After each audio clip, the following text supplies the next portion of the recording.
प्यारे सज्जनों, दुनिया में हम जितने भी कार्य करते हैं उसमें सूरत का लगना जरूरी है।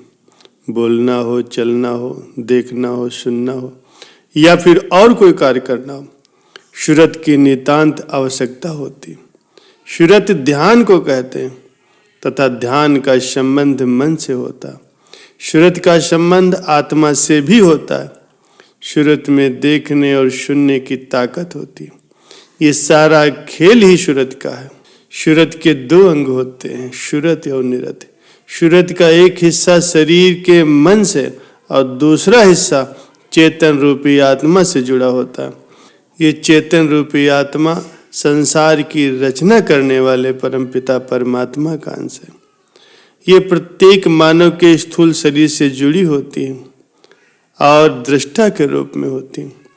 ये आत्मा मानव में चेतना के स्तर को ऊपर उठाती है, उसे तमोगुणी से शतोगुणी और शतोगुणों से रजोगुण की तरफ ले जाती है और रजोगुण से शतोगुण की तरफ ले जाती है। जब ध्यान में सूरत के दोनों अंग शरीर का मन और आत्मा मिल जाते हैं तब हजारों किलोमीटर दूर स्थित वस्तु को भी देखा, सुना और अनुभव किया जा सकता है।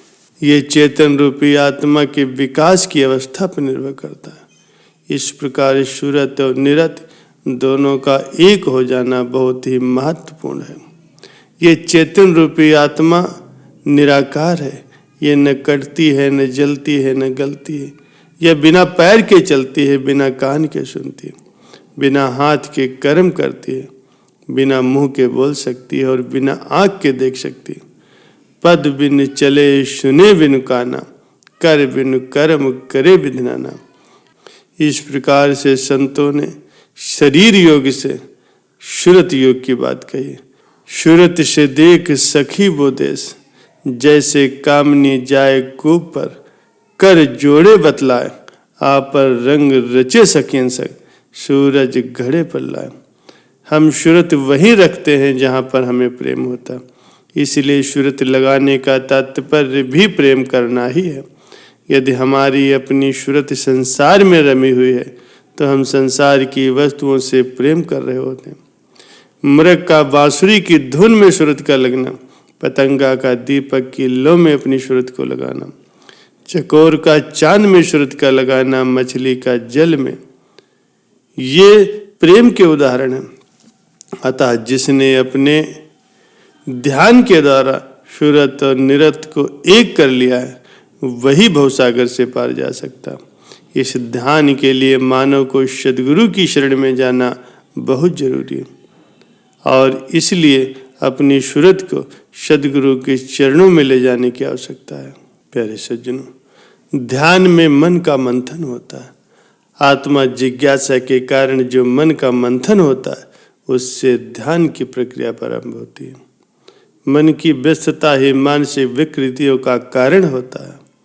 ध्यान द्वारा मन एकाग्र होता है, उसकी चंचलता धीरे धीरे समाप्त हो जाती है। ध्यान के क्षणों में मिलने वाला आत्मिक सुख, गहन शक्ति मन की सारी ग्रंथियों को तोड़ देती है और व्यक्ति अपने आप को हल्का फुल्का महसूस करने लगता है। जीवन परमात्मा का अनमोल उपहार है। वो स्वयं ही इतना दिव्य, पवित्र और परिपूर्ण है कि संसार का कोई भी अभाव उसकी पूर्णता को खंडित करने में असमर्थ है। आवश्यकता यह है कि हम अपने मन की गहराई से अध्ययन करें और उस दिशा में अपनी सूरत को उन्मुख करें। ईर्ष्या, द्वेष, लोभ, मोह के दोषों से मन को विकृत करने के बजाय अपनी जीवन शैली को बदल करके सेवा, सौहार्द जैसे गुणों के सहारे मानसिक रोगों से बचा जा सकता है। मानसिक क्षमताओं को विकसित किया जाता है। यह ध्यान में आपको तुरंत सफलता नहीं मिलती तो आप साहस न छोड़ें। सफलता में देरी का कारण आपका वर्षों का दोषपूर्ण चिंतन हो सकता है। यह आवश्यक है कि आप नियमित रूप से ध्यान करते रहें। इससे आपके जीवन की दिशा तो बदलेगी ही बल्कि आपका जीवन भी बदल जाएगा। प्यारे सज्जनों, ध्यान एक शक्तिशाली उपहार है। इसको केवल कुछ समय ही करने से आपका दोषपूर्ण चिंतन समाप्त हो जाता है। प्यारे सज्जनों, ध्यान वो विज्ञान है जो आत्मा को अनंत आत्मा अर्थात परमात्मा से पुनः एकाकार करता है। गहराई से नित्य ध्यान का अभ्यास करने से आप अपनी आत्मा को जागृत कर सकते हैं। अपने अस्तित्व के केंद्र में दिव्य चेतना के शाश्वत आनंद का अनुभव कर सकते हैं।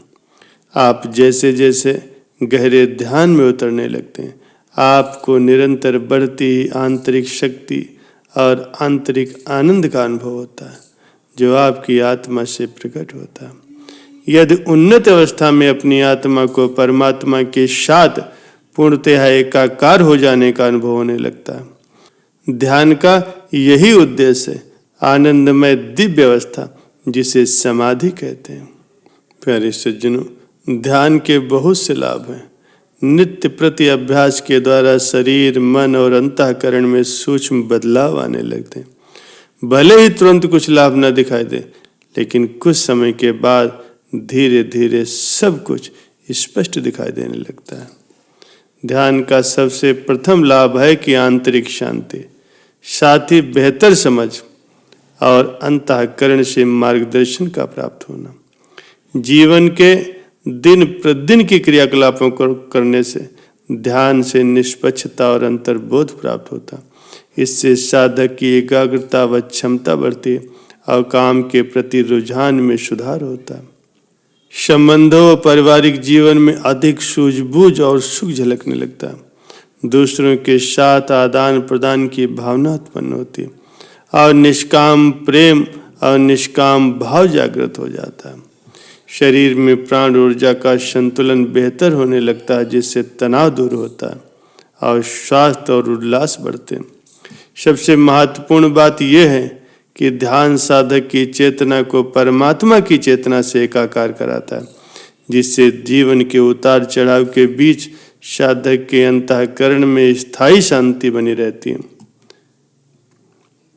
प्यारे सज्जनों, पूर्ण समर्पण के साथ ही निरंतर अभ्यास करने से, इच्छा शक्ति का प्रयोग करने से अपने जीवन का परम लक्ष्य नित्य नवीन आनंद और आत्म साक्षात्कार के द्वारा प्रभु परमात्मा से एकाकार हो जाता और आपका इस संसार में आने का जो मकसद था वो भी पूर्ण हो जाता है।